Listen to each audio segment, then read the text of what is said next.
Bem assim, irmãos, vamos ao nosso evangelho de hoje, capítulo 16.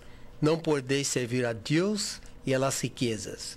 Por nosso irmão, amigo, companheiro, divulgador da doutrina espírita, Humberto Fabre, que uma vez mais nos visita e pelo qual agradecemos.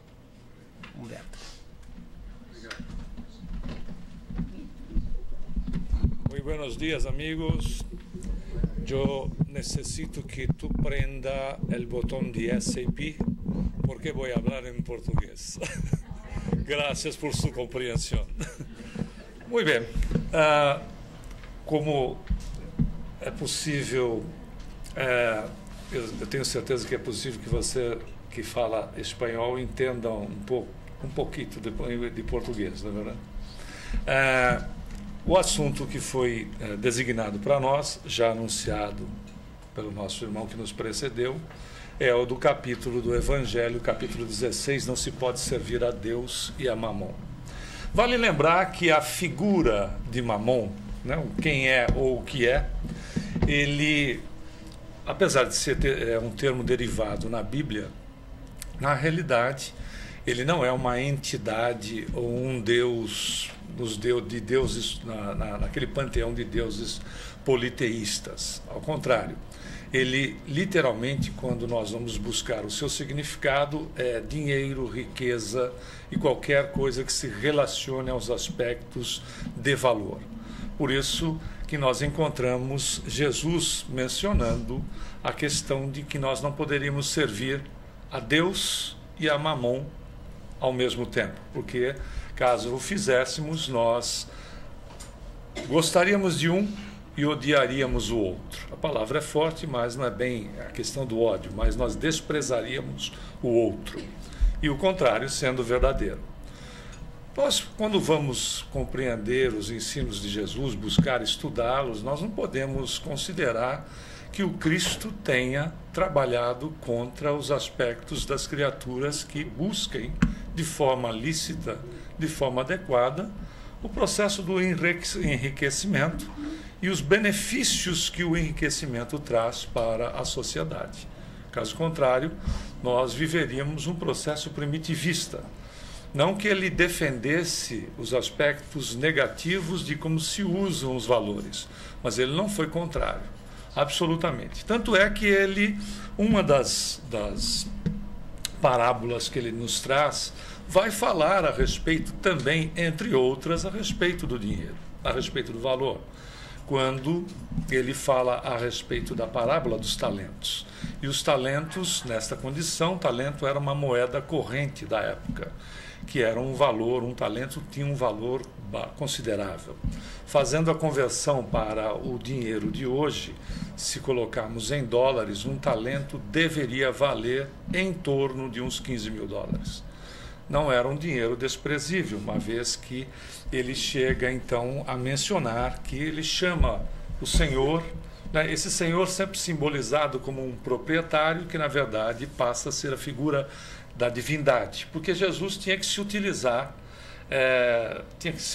de ideias que trouxessem um pouco de ilustração para que as pessoas pudessem entender, compreender, porque vamos colocar no aspecto de que ele falava para as criaturas de há 2000 anos atrás, né? Um pouco mais, inclusive, dependendo de como contamos o tempo. Então, na realidade, ele tinha que utilizar exemplos que fossem fortes, fossem figuras muito fortes, representativas para as pessoas da época. Levando as criaturas, porque o Cristo não impunha nada, era um grande educador, como nós sabemos, tanto é que ele aceita, o único título que ele aceita é o de mestre. Até porque ele vai dizer para Pedro, o apóstolo, na obra Boa Nova, de Humberto de Campos, Espírito, psicografado por Francisco Cândido Xavier, ele diz a Pedro: eu não vim curar corpos, eu vim para curar o espírito.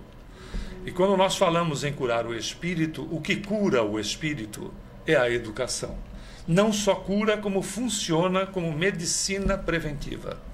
Então Jesus vai se utilizar, claro, de levar o indivíduo, sem qualquer imposição, a raciocinar sobre as questões dos valores, dos talentos, a começar das possibilidades da própria pessoa e das suas possibilidades de administração daquilo que lhe é entregue como usufrutuários que somos dos bens divinos. Porque somos usufrutuários, ou seja, até do próprio corpo físico, não é verdade?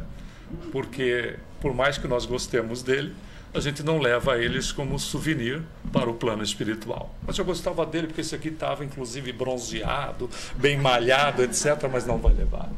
Essa é a realidade. E ele vai se utilizar, então, de valores, de correntes, para falar que o Senhor chama seus 3 servos e dá 5 talentos para um, 2 para outro e 1 para o terceiro.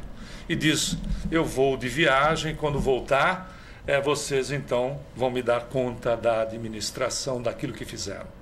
Faz a viagem, quando retorna, chama os 3 servos e o primeiro diz, o Senhor me deu 5. Estamos sintetizando bastante essa parábola. O Senhor me deu 5, eu fiz os investimentos necessários, a bolsa ia bem, coisa do gênero, né? Para a linguagem da época nossa seria isso, está aqui os seus 5 e mais 5. E ele vira-se para o servo e diz assim, bom servo, bom administrador. Como você foi bom administrador, no pouco lhe darei o muito. Fica aqui na alegria, no regaço do seu Senhor. Né? Demonstrando que os valores que a criatura havia recebido, pouco importando então se falamos de valores específicos como o ouro, o dinheiro, a prata, etc., mas os próprios talentos que são nossos, não é verdade? Que são as verdadeiras riquezas. Existem talentos maiores do que, por exemplo, os valores da amizade, os valores do bom relacionamento, os valores do bom querer, do bem querer, os valores do amor, da alegria. Existem talentos, há dinheiro no mundo que se compre isso, das condições da nossa saúde, das nossas possibilidades do trabalho, de servir. Então nós temos que verificar que já nós reencarnamos, por vezes, bilionários. Mas não valorizamos os verdadeiros tesouros para colocarmos foco, por vezes, de uma forma fascinada em um único item para a nossa vida, o qual, inclusive, nós não levamos, mas sim levamos aquilo que nós possamos produzir com eles. Para o segundo, ele dá a resposta ao seu Senhor. O Senhor me entregou 2, eu também fiz bons investimentos, estão aqui os seus 2 e mais 2, ou seja, o total é 4. E o terceiro diz assim, eu sei como o Senhor cobra, o Senhor é justo e cobra efetivamente aquilo que o Senhor entregou. O Senhor colhe na onde não semeou, como se fosse possível. Mas, como o Senhor é muito firme nas suas posições, eu, com medo, enterrei o teu talento. E estou aqui te devolvendo o teu talento. E o Senhor não gosta do resultado. Porque ele disse, você devia ter deixado o meu talento, então, com os banqueiros. Já tinha naquela época. Que eles iam aplicar, investir e me retornar com juros, etc. E não desse jeito. Você é um servo que não é bom, então você terá, e aí é figurativo, né? Você terá os seus resgates, as suas dificuldades, etc., por menosprezar os talentos que foram lhe entregue, o talento que foi lhe entregue, e estando dentro da sua capacidade. Olha que coisa interessante, né? Dentro da sua capacidade de administração. O Senhor nos entrega de acordo com a nossa capacidade momentânea. Não significa que não somos mais capazes ou menos capazes. É que nós fazemos na programação espiritual, por vezes, embotamos uma série de aspectos da nossa existência, de existências anteriores, para desenvolvermos, para exercitarmos a outros que nós, por exemplo, não tivemos tempo. Um indivíduo que tenha se dedicado à ciência, por exemplo, ele pode estar passando durante mais de uma reencarnação. Não só reencarnado efetivamente, como nós podemos ver que no livro dos Espíritos, que aliás o Eliseu mencionou, que completa este ano 161 anos do seu lançamento, ele acaba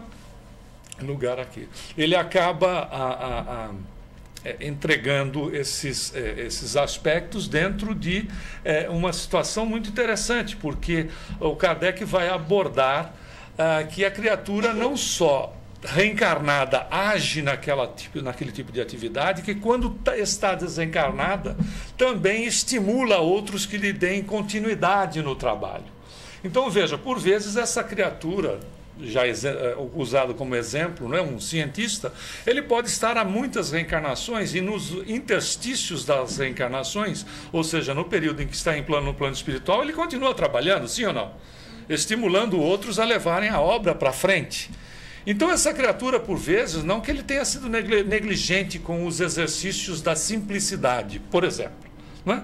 Ele não tenha sido negligente, ele simplesmente não teve tempo ainda de exercitar determinados valores, os talentos que todos nós temos, e aí embota-se esse conhecimento. Então está reservado ao espírito e ele pode reencarnar para ter a oportunidade de determinados exercícios. Por isso que esses aspectos que são, de repente, colocados, que pessoas são limitadas, etc., não é uma realidade. E sim, dependendo da necessidade do indivíduo, no exercício de outros talentos, de outros aspectos, de outros potenciais do espírito, ele pode então ter um embotamento, ou seja, como se fosse uma reserva daquilo tudo para que ele possa exercitar com tranquilidade aqueles outros aspectos. Muito bem, e claro, né, como a gente sabe em relação ao dinheiro, né, tem gente que é tão pobre que só tem dinheiro, não é verdade? Quando a gente vai falar a respeito do dinheiro. Tem gente que às vezes que é tão pobre que só tem dinheiro. Porque às vezes a pessoa tem dinheiro, mas é de uma miserabilidade interior que é absurda, né? Ou seja, nós só adiantando um bocadinho um dos aspectos que nós estamos tratando aqui, por vezes ele não é dono do dinheiro, o dinheiro é que é dono dele, seja o dinheiro, seja o aspecto que for, ele não é dono, ele tem o comando está na mão exatamente do dinheiro. E aí, as questões da salvação dos ricos, como nós iniciamos a nossa palestra, que nós encontramos em Lucas, no capítulo 16, no versículo 13, que é exatamente a colocação de Jesus em relação a servir a dois senhores. Se serve-se um, né, nós vamos desgostar o outro. E um dos exemplos desse capítulo é aquele caso de um moço que aproximou-se de Jesus, e vale a pena, nós registramos aqui nos slides, porque vale a pena esse momento dessa conversa que ele tem com esse rapaz. Se aproxima então o rapaz de Jesus e diz o seguinte: bom mestre, que bem devo fazer para adquirir a vida eterna? A resposta de Jesus é muito significativa. Porque é uma resposta de um espírito crístico, de um espírito cuja responsabilidade é planetária. Inclusive, quando nós vamos estudar o livro Renúncia de Emmanuel, psicografado por Francisco Cândido Xavier, nós vamos encontrar lá a informação de que Jesus tem responsabilidade também sobre outras esferas em outras dimensões, para se ter a grandeza da criatura que esteve entre nós. No entanto, Jesus diz o seguinte: por que me chamas bom? Olha que coisa impressionante, que a obra aqui citada, o Livro dos Espíritos, na pergunta 621, coloca Jesus na resposta dada a Kardec, quando ele questiona sobre o modelo a ser seguido pela humanidade.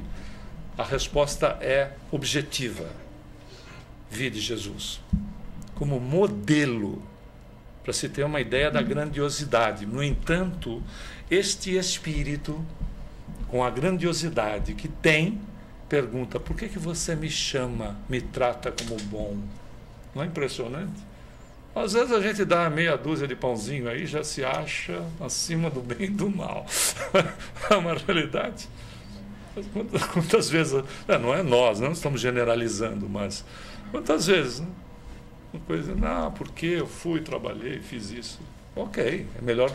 Aliás, também no Livro dos Espíritos, é melhor você fazer alguma coisa do que não fazer nada. Não é verdade?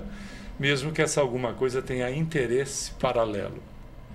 Não é impressionante? Porque mesmo com interesse você está fazendo alguma coisa. Há um processo de justiça, não tem o mesmo valor daquele que se coloca o seu coração, mas há que se fazer, não é, alguma coisa. E ele diz para o rapaz: bom, só Deus o é. Se queres entrar na vida, então guarda os mandamentos. Que mandamentos? Retrucou o mancebo. É claro que o rapaz sabia do que ele estava falando, né? Disse: não matarás, não cometerás adultério, não furtarás, não darás testemunho falso, honra teu pai e a tua mãe e ama o teu próximo como a ti mesmo.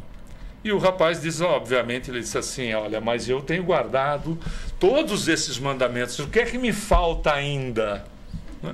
E ele diz o seguinte: se queres ser perfeito, vai, vende tudo o que tens, dá aos pobres e terás um tesouro no céu. Depois vem e segue-me. Aí, né, no português comum, aí o bicho pega. Vai lá, vende tudo que você tem, mas eu acabei de comprar. Vende tudo que você tem, dá aos pobres, depois você vem e segue-me. E tem um detalhe: ao me seguir, a coisa não vai ficar fácil. Porque toda vez que você vai quebrar paradigmas, você vai tirar o pessoal do processo comodista. A gente sabe o quanto custa, não é verdade? Duvido que alguém não tenha ouvido em algum momento da sua vida colocação do tipo: sempre foi feito assim, por que vai mudar agora? Isso é a expressão máxima do comodismo, né? Daquele que não quer avançar, não quer assimilar aspectos novos, quando o espírito tem como uma das suas potências o progresso. Por isso a necessidade que nós temos do questionar, etc. Quando nos acomodamos, nós estamos, na verdade, enfermos. Nós estamos em desequilíbrio perante a nossa própria condição. Não é ser novidadeiro, novidadeira. É simplesmente o aspecto de que a própria existência mostra o quê? Movimento, dinamismo. Esses são os sentidos. Mas Jesus não estava dizendo para o sujeito jogar tudo fora, absolutamente. Mas quando o rapaz ouviu esse tipo de colocação, ele possuía grande fortuna, então ele se retirou, muito triste.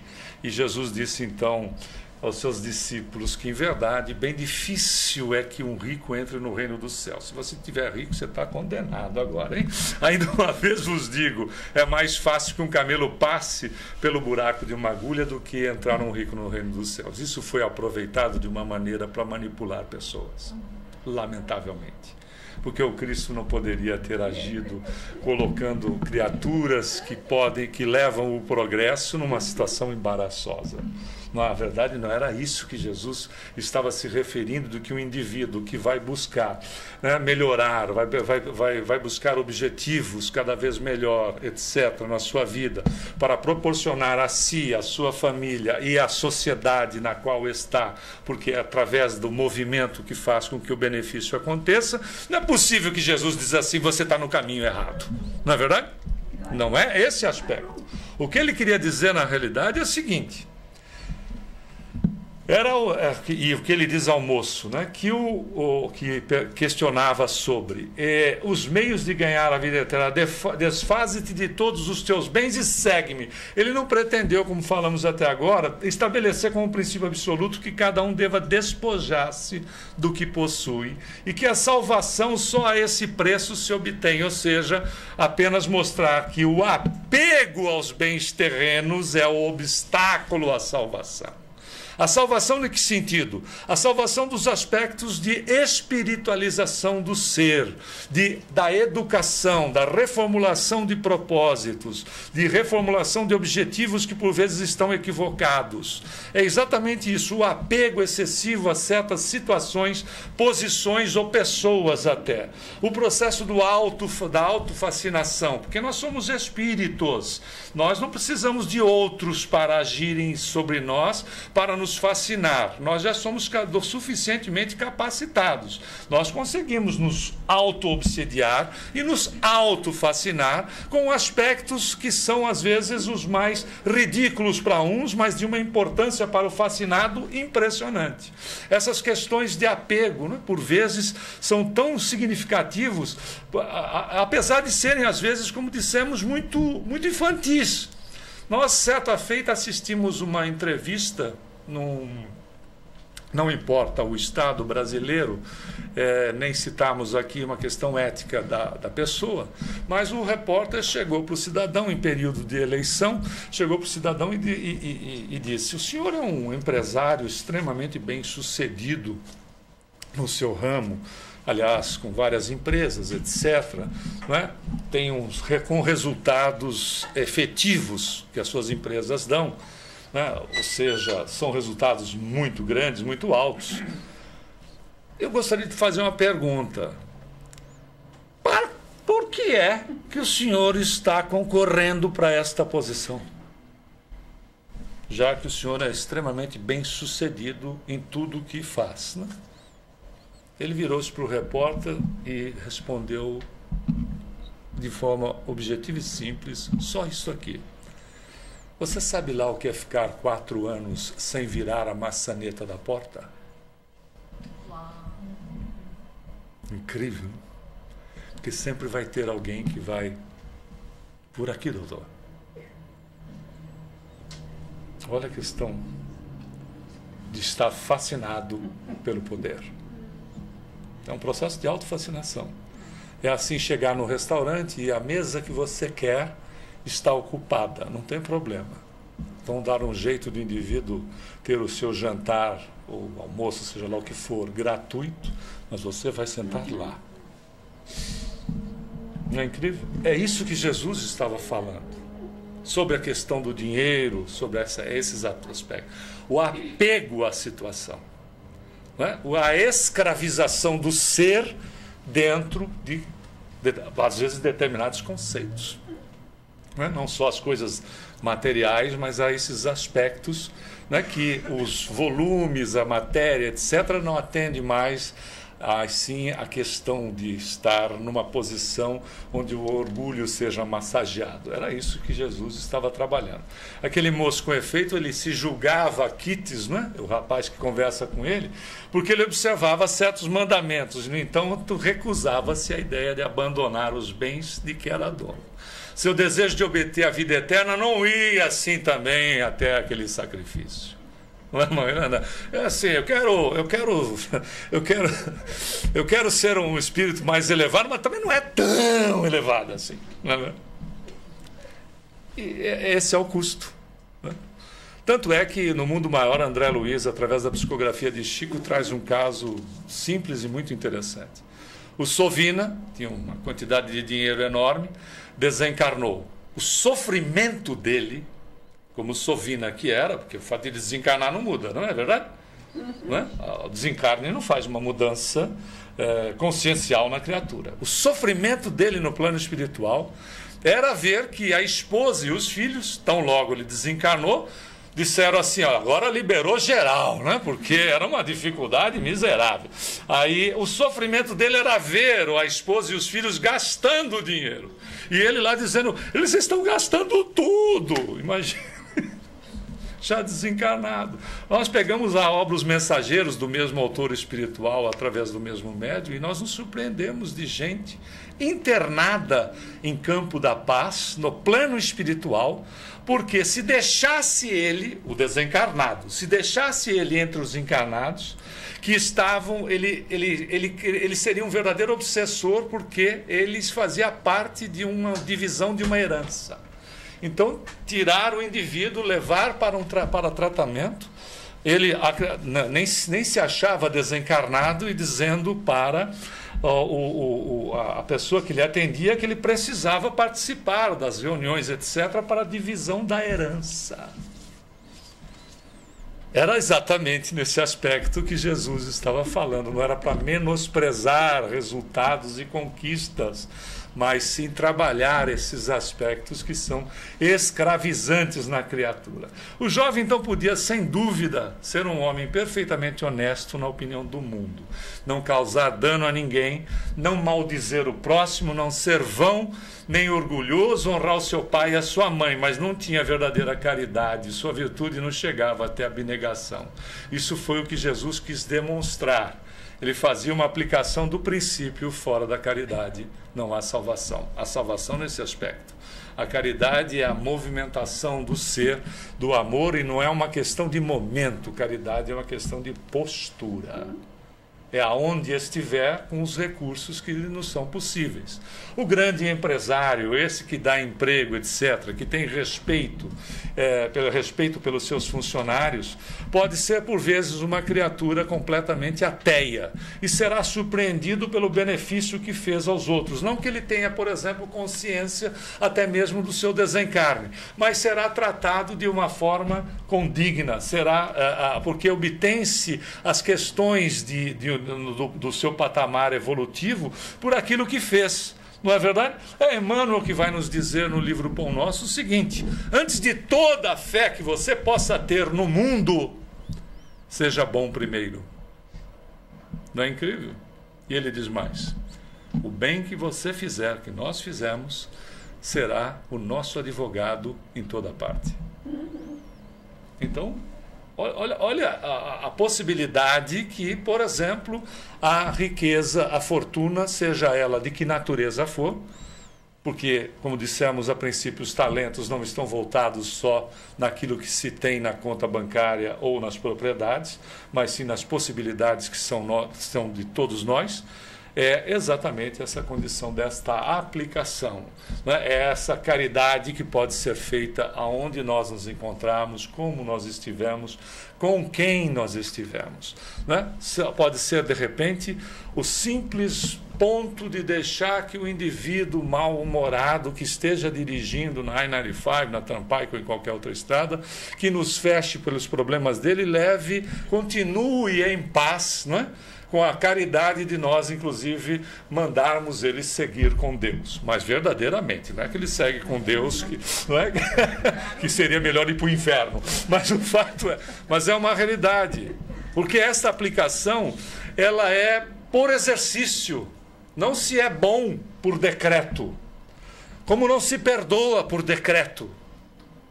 Como nós não amamos por decreto. Nós perdoamos, amamos e somos bons por exercício. E nós sabemos, não é? O quanto, por vezes, nós precisamos nos exercitar diante de determinados aspectos que nos ocorrem na vida. Quando precisamos perdoar, por exemplo, né? Porque tem perdão de curto, de médio e de longo prazo. Né? Tem uns que a gente... É como fazer carpaccio para quem gosta, né? Se tivermos aí descendentes de italianos, vamos encontrar aí bons cortadores, né? A lâmina bem fininha, né? A gente vai perdoando devagar. Não é um puro exercício. E os nossos irmãos cariocas são muito felizes numa colocação. Enquanto você lembrar ou pensar, ou ver a situação ou pessoa e te der uma gastura, o assunto não está resolvido. Na hora que não der gastura, o assunto mostra que tem solução. Não quer dizer que a gente vai, não é, amar o outro, mas já está solucionado. Porque sai aquela história assim: olha, perdoa e esqueça. Mentira! Só se você perdoar e tiver um problema seríssimo, né, de memória, e você esquece tudo, inclusive de você mesmo. Né? Não vai ter nem problema mais com ninguém. Mas o fato é exatamente esse: você perdoa e aquilo deixa de ter prioridade na sua vida. Não é que você esquece, deixa de ter prioridade. Não é verdade? Porque o grande problema, a enfermidade, está exatamente vivenciar aquilo como prioridade, porque vai nos consumindo gradativamente. E a gente, não é um tesouro a questão do perdão? Que o capítulo não é estar consciente de que servir a Deus nesse aspecto não significa desprezar o mamon. Então, que Jesus, ou seja, os recursos, o que Jesus lhe propunha era uma prova decisiva destinada a pôr a nu o fundo do seu pensamento. Por isso que Emmanuel, nessa obra, Religião dos Espíritos, ele é muito feliz, e a gente trouxe um pedaço desse texto. Ele diz o seguinte: se a riqueza entesourada sem o lucro de todos pode gerar o colapso do progresso, o centavo movimentado ao impulso da caridade é o avivamento do amor na terra. por transformar-se a cada minuto no remédio ao enfermo necessitado, no livro renovador das vítimas do desânimo, no teto endereçado aos que vagueiam sem rumo e na gota de leite que tonifica o corpo subnutrido da criancinha sem lar. Você veja que não há uma questão de desprezo, há uma questão de saber utilizar. Diz mais o mentor: ninguém tema desse modo a grave responsabilidade da posse efêmera entre as criaturas humanas, porque é efêmero, né? A gente sai e caixão não tem gaveta. E dependendo de como for, a briga começa, você está até quentinho ainda. Você nem esfriou, a briga já começa. Então, veja, é efêmero entre as criaturas humanas, mas que toda a propriedade seja por nós recebida como empréstimo santo. Por que é? Por que é?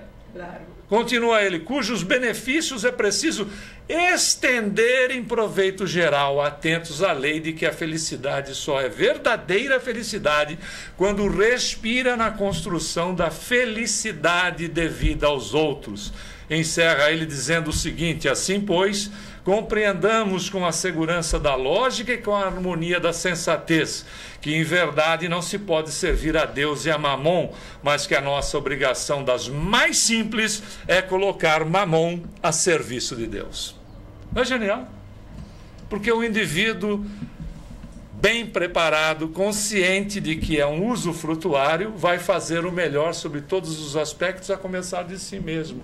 Por isso que Paulo dizia que o nosso corpo é o templo do Espírito.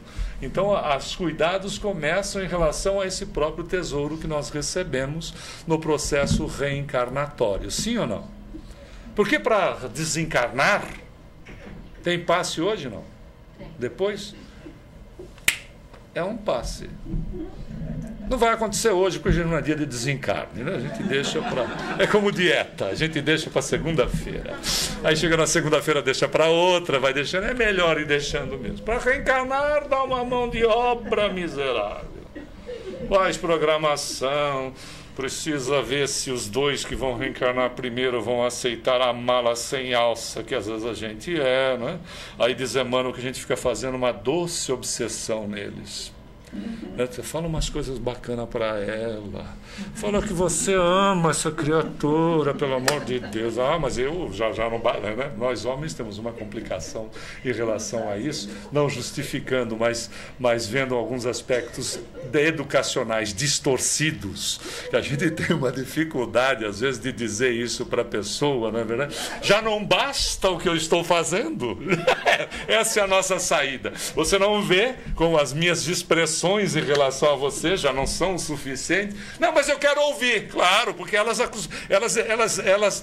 evoluíram desde o processo da caverna, quando começou a coisa a ficar em grupo. Elas evoluíram de que maneira?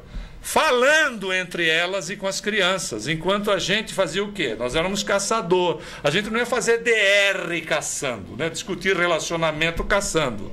Dizendo, não, veja bem, porque você espanta a caça. Então ficava calado para ir assim, não é? Acompanhando o bicho. Elas não, elas desenvolveram, isso é no cérebro. Elas desenvolveram capacidade de olhar 180 graus, não é verdade? Ela está interessada em você, olhando para cá, sabe que você está com o sapato desamarrado, não é assim?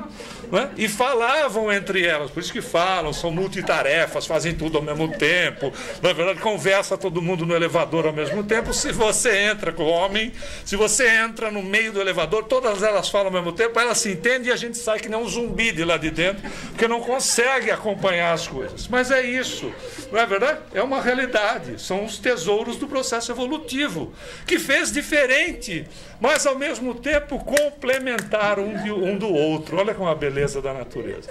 A diferença que existe é meramente política, mas são os valores que são dados ao espírito nos exercícios que nós fazemos. Mas não é uma realidade. Então diz, mano, fala umas coisas bacanas para ela, diz que você ama logo de uma vez, né? E aquela dificuldade, frita aquele bife do jeito que ele gosta, você faz aquela sola de sapato que ninguém come, mas ele está apaixonado, ele vai dizer que é o melhor bife que ele já comeu na vida.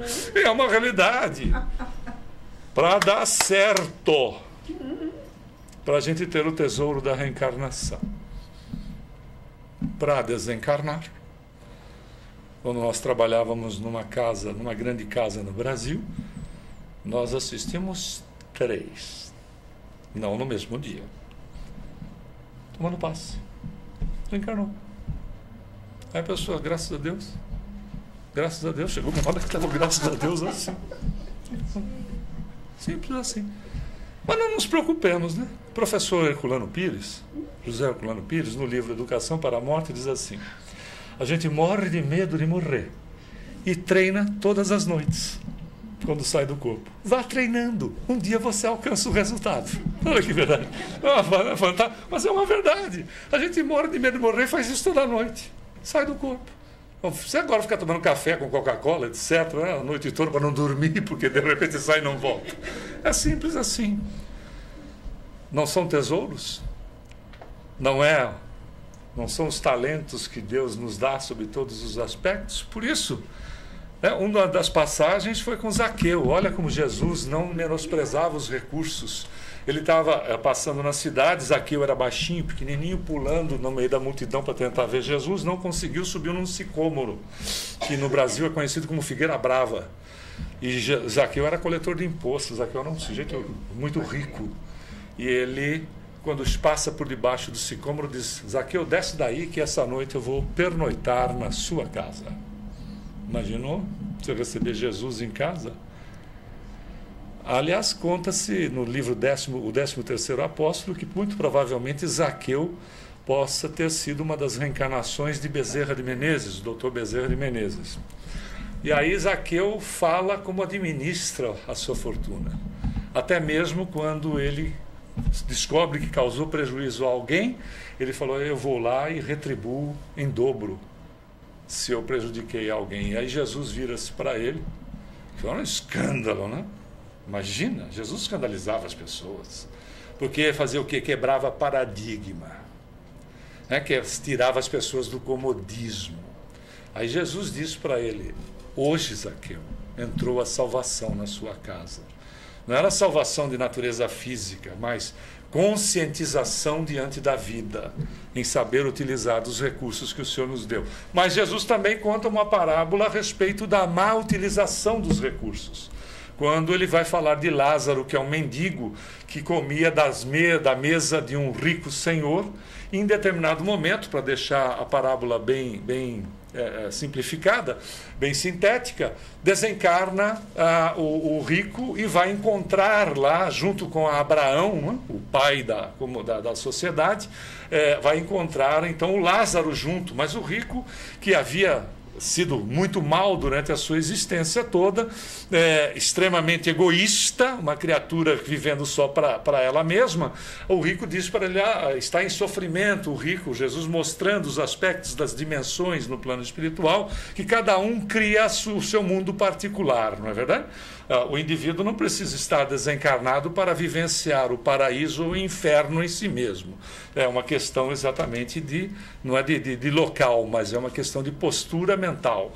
Aí ele diz para o Abrão: olha, eu tenho os meus irmãos lá, etc., continuadores de fortuna, né? Peça para alguém avisá-los. E o que diz Abrão, sintetizando?